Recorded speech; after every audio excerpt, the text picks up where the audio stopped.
Okay, good evening and welcome to a walk with Tilly. Of course, I nearly fell over and broke my neck then.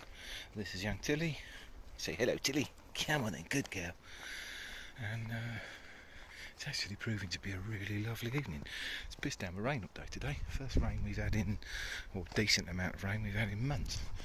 But it's nice now this evening, which is good, because having a stroll has lightened my mood slightly, because if I'm honest with you, I've been jarred off today.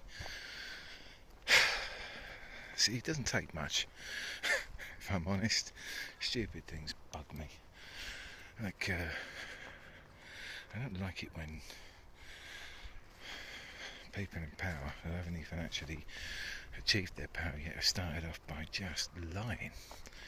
What the hell is going on there? So the other day at Hustings, so Liz Truss, PM to be. So the other day she was at Hustings and I can't remember who it was, BBC journalist, ITV journalist, someone asked her the question, do you think that British workers are feckless, bone-eyed, or lazy, unproductive because you wrote in a book called Britannia Unchained that they are? And she said, that's not my opinion. I wrote a chapter about education. That is Dominic Raab. So, nicely skirted, fair enough. If she doesn't think that, it's fine. However, a bit of audio has been leaked with her talking to people when she was working in a department within the civil service a few years ago, admittedly, but certainly she said nothing publicly that she's changed her mind on it, and she's quite apt to change her mind on stuff. Take Brexit, for example, changed her mind on that. Regional pay bodies, changed her mind on that. Sending people, young people overseas to fight for Ukraine, changed her mind on that. But not willing to publicly say that she changed her mind on the British worker just being a bit idle, a bit lazy. That's why productivity's low. They're not willing to work like the Chinese, like bloody slaves, essentially. Excuse my French. But it just...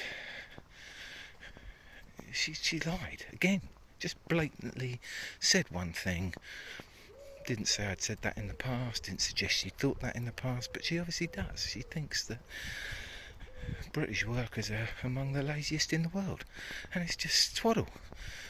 They work some of the longest hours in the world. They may not be as productive as others, but productivity has an awful lot less to do with how hard someone's working, and an awful lot more to do with the infrastructure that is in place to allow them to become more efficient. I had a lovely example of this today. Say you have two farmers, and one invests their money or gets others to invest in a tractor, for example, for them. They become immensely more productive. Now the other guy, he can have lots of tea breaks, this guy with the tractor. He can sit around with his feet up for hours every day. The other guy, who's out there pushing a plough by hand, can work, who's given that bit of investment to his shareholders, shall we say. He's let them have that little bit of profit off it's gone. Now he can work his fingers to the bone. He can literally work 23 hours a day, have an hour's sleep and not stop for meal breaks. He's not going to keep up with a bloke with a tractor, is he? The bloke with the tractor is more productive. Well, there is your example of why saying such stupid things is so disingenuous and wrong, just wrong. I mean, I'll give you another example. Say there's two societies, two people in two different countries.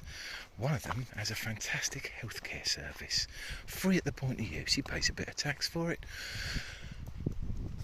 but when he needs a doctor because he's got a sore arm, his back's killing him, he just goes to see the doctor, gets given some treatment, and off he goes back to work. Now he's more efficient. If he hasn't, if you're in another guy who's in another country, who's got no access to medical facilities, who has hurt themselves at work, they've broken their arm, but they haven't got healthcare to be able to repair that. If they're lucky enough, they'll be off for months, totally unproductive. If they're unlucky enough it doesn't repair, they'll never be productive again. If they had access to good healthcare, they could have had that shipped up, repaired. 6 weeks later they're back at work, grafting like a good one. It's absolute codswallop. I mean, things like infrastructure. If you have a country that is spending a considerable amount of money, investing a considerable amount of money on infrastructure, then you are going to get people to and from work more efficiently, more quickly. They'll be more productive.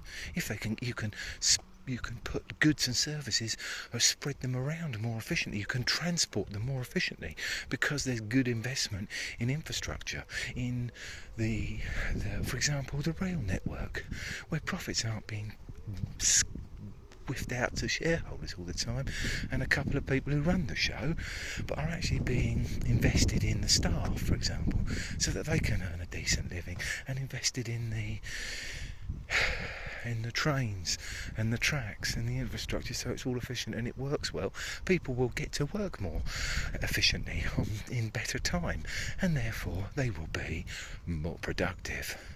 It's just such utter rubbish. It's got nothing to do with how hard the individual is working if they aren't given the tools to do it. Education. Spend a load of money on education, invest a load of money in education, put together a decent education system, and the individuals in your society will be better qualified, more efficient, more able to be productive. They already work some of the longest hours.